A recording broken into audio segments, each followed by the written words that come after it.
All right, let's jump right in. We're going to be talking about some really ancient wisdom today, but I promise you, it's one of the most practical toolkits you can find for dealing with the stress of our, let's face it, pretty crazy modern lives. You know that feeling, right? Where on paper, everything's okay.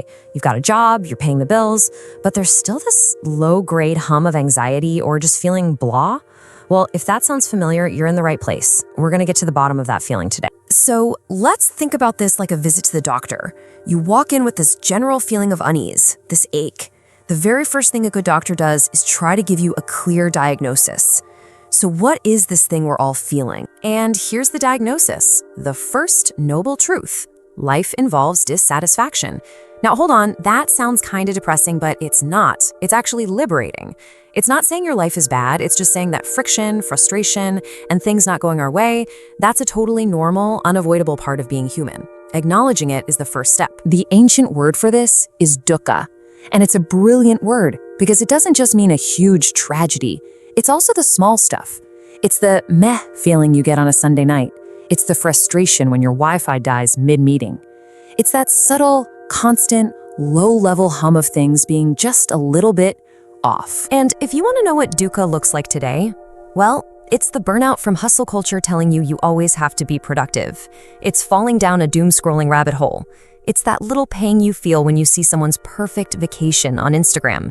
It is absolutely that cycle of desperately wanting the new phone, getting it, and then a week later, that feeling is gone and you're already looking for the next thing.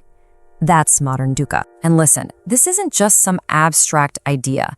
It has real, measurable effects on us. When people practice mindfulness, which is basically the practice of noticing this stuff without judgment, the results are incredible. We're talking about a potential 25% drop in symptoms of depression and a 20% drop in anxiety. Just by becoming aware of these patterns, we can start to change them. Okay, so our doctor has given us a diagnosis. We have this condition called dukkha. The next logical question is, why? What's causing it? A good doctor always looks for the root cause, not just the symptoms. And here is the big reveal. The cause isn't what's happening outside of you. It's not your job. It's not the news. The root cause is inside your own mind.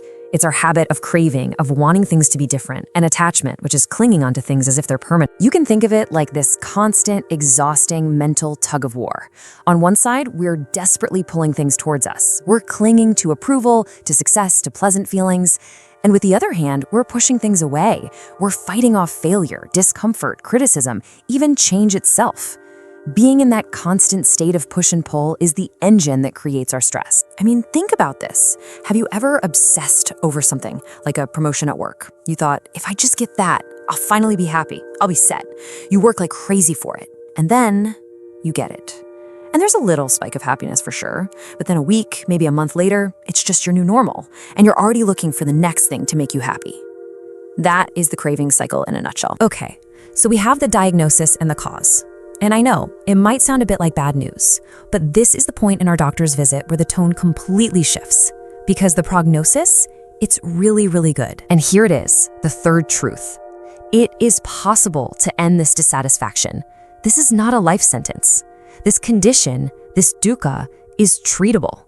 There is a way to find freedom from that constant, exhausting cycle. And that freedom is often called nirvana. But let's demystify that word right now. It is not some floaty cloud heaven you go to when you die. It's a psychological state of deep peace and clarity that you can access right here. It comes from letting go of that pushing and pulling. Honestly, the best analogy is it's like that feeling of a deep, full exhale after you didn't even realize you'd been holding your breath for hours. And you can practice this in really small, simple ways. Letting go can be as practical as finally donating that pile of clothes you've been hoarding, just in case. It's setting a firm boundary, like I don't check work email after 6 p.m. It can be taking a 24-hour break from social media, or just enjoying a beautiful meal without the impulse to take a picture of it. So we have the diagnosis, dukkha. We have the cause, craving, and we have the hopeful prognosis, that freedom is possible.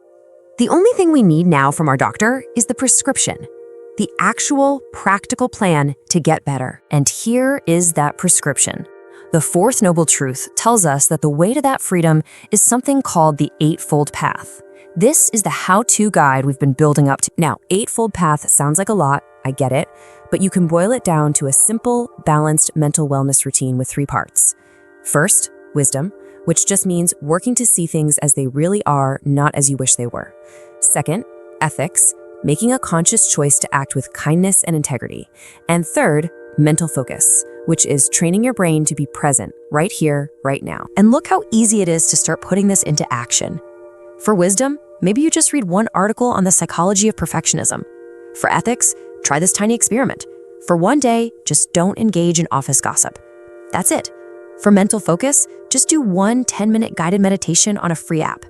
These aren't huge life changes, they're small, doable actions. So our appointment is almost over. We came in feeling kind of lost, we got a diagnosis, we found the cause, we heard the good news that we can heal, and now we are walking out of the doctor's office with a clear, practical plan. And this right here might be the most important takeaway of all.